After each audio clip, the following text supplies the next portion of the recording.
you ever had like a headache? Yes. Have you ever had like the flu? Had stuff that like really just knocked you off your feet, didn't feel good, possible fever? All right, what's one of the first things that your mom or dad did? Think, what's the first thing? They're like, oh man, you feel bad, Becca? And then they probably took your temperature, and then they probably, what, got you an aspirin to take care of the fever? Very bad! Woo!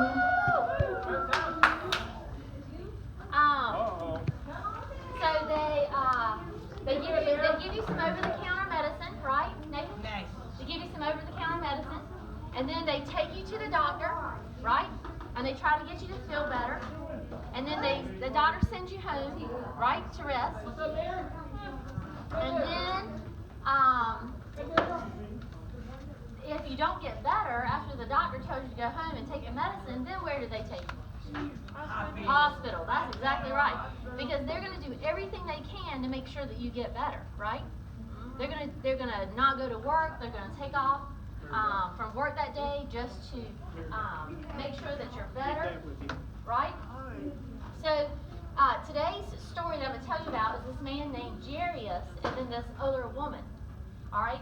So both need Jesus really bad, but for different kinds of reasons. This man named Jairus is well known. He's very rich.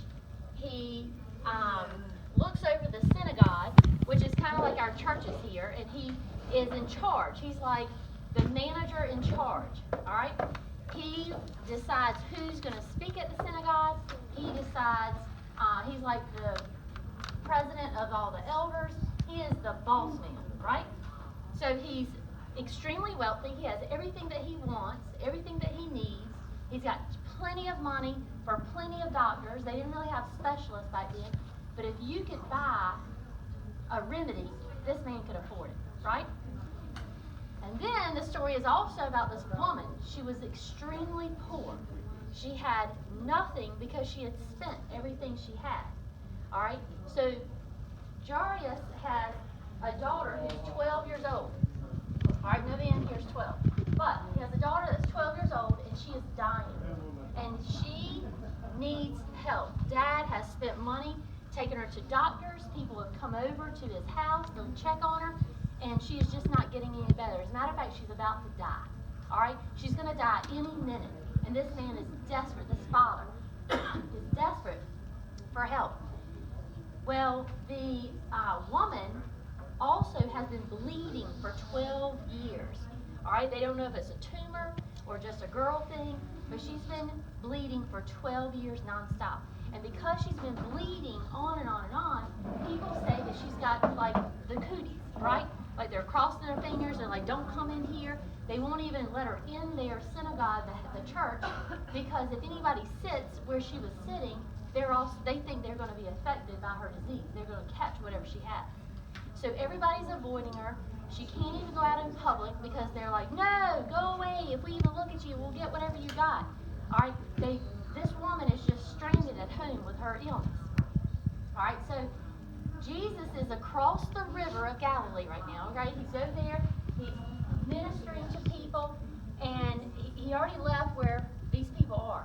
He's over here, and they hear that he's coming back. He's on the boat, and he's paddling back across the river of Galilee, and all the people are like, hey, Jesus is coming. So all these people pour up to the shore. Now imagine you're at the beach, you're at the shore, and you see the boat coming in, right? You've been waiting. Well, first thing Jairus does is run down to the shore because he's like, okay, above anybody else, my daughter is about to die any second. This man better hurry up and get off this boat. I got to tell him, and we got to take an Uber back to my house, right? We got to get there quick. We ain't got time to walk. We ain't got time to ride no pony. We got to go. All right? In the midst of this crowd, this woman with this disease has hidden herself, right? I can imagine, like, it's Halloween, and she's probably got, like, a sheet kind of over her head, right? And she's peeking through it, and she's walking through the crowd. Because remember, they told her, do not come out of the house. Because if we see you, we might catch what you have. So she's out there in the crowd, and she's not talking to anybody. She ain't got no friends. no family, she's all alone, and she's broke. All right, let's go back for a second and talk about how much money this woman has already spent and given up and why she's so broke. Some of the doctors told her, if you'll drink this, the bleeding will stop. I need $100, and I'll give you this stuff to drink. All right, well, that didn't work. All right, I'm going to need $200, and if you wear these clothes, your bleeding will stop. I was like, okay, I'll try it. Of course, that didn't work, right, Aaron? That never works, right? So, nope. So, they even told her, now get this, take the ashes from an ostrich egg and put them in a linen cloth in the summer and carry it with you everywhere you go. And in the wintertime, put it in a cotton rag and carry it around everywhere you go. And that will surely cure you. Okay, well, of course that didn't work, right? They also told her when the donkey goes poop, sometimes he'll eat a corn cob, okay, and he'll poop out the corn cob, right? They said if you'll find the corn cob from the donkey's poop and carry that in your pocket, that'll make you stop bleeding.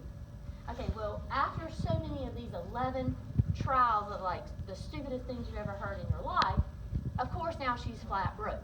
Okay, she wasn't rich to begin with, but she spent everything she had just to be able to get the corn or some of the other crazy things they told her to do. So she's desperate to get healed so she can get back in her community. So here is Jesus. He's coming off the boat. Everybody's, oh my gosh, what is he going to do? I want to watch the first step like it's landing on the moon. So he gets off the boat, and he's standing there, and Jairus is fighting through the crowd, and he's like, okay, I got to get to him. Y'all understand my daughter's dying in like an hour. I got to get this man to the house.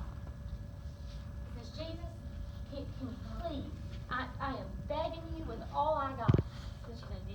I'm begging you with all I got. Please come back with me to my house and heal my daughter.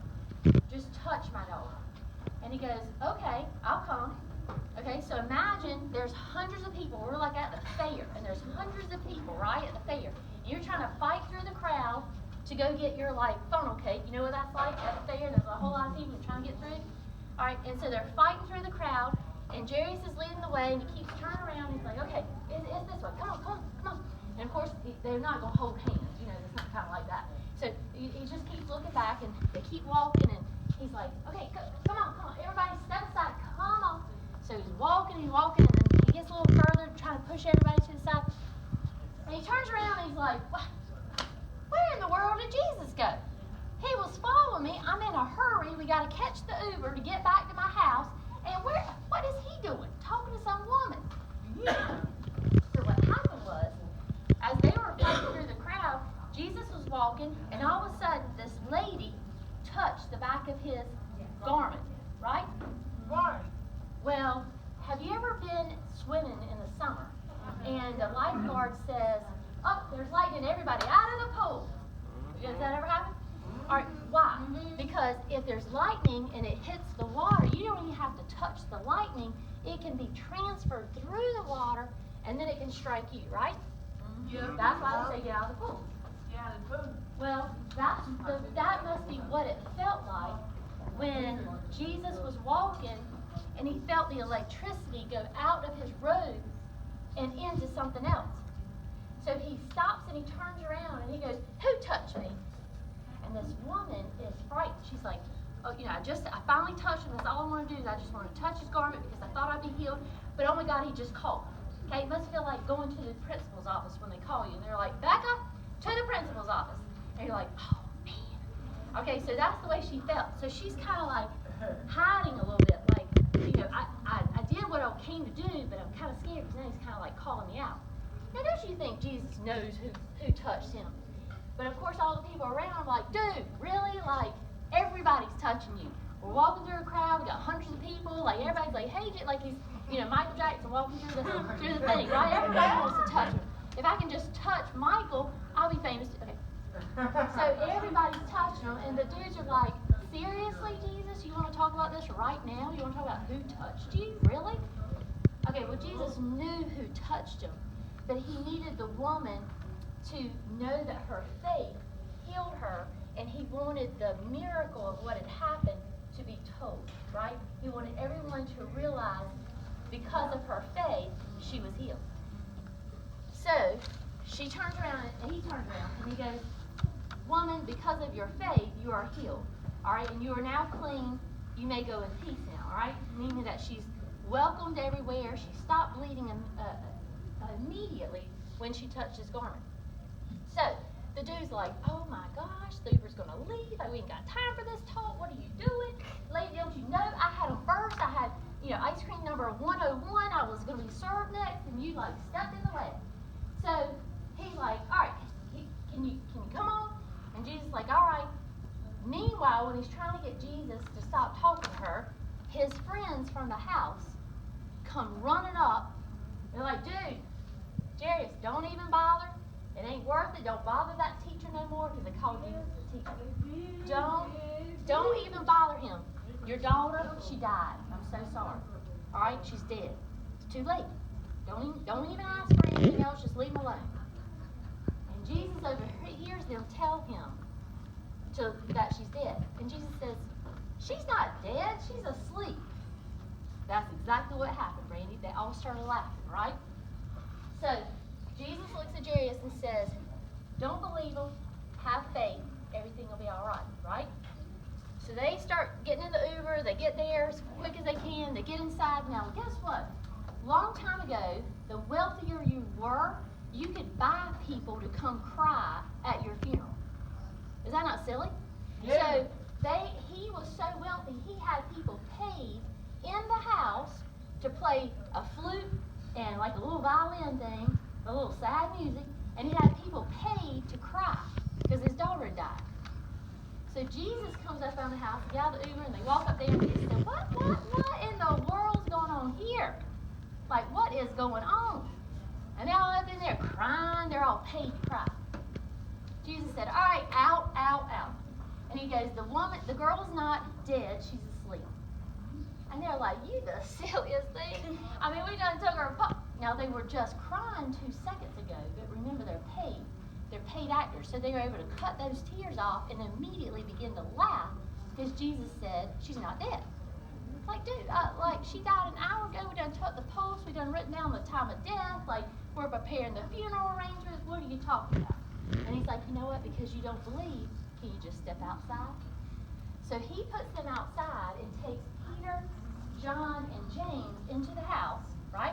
With the parents. So he's got the daughters. Your boat too? Your boat?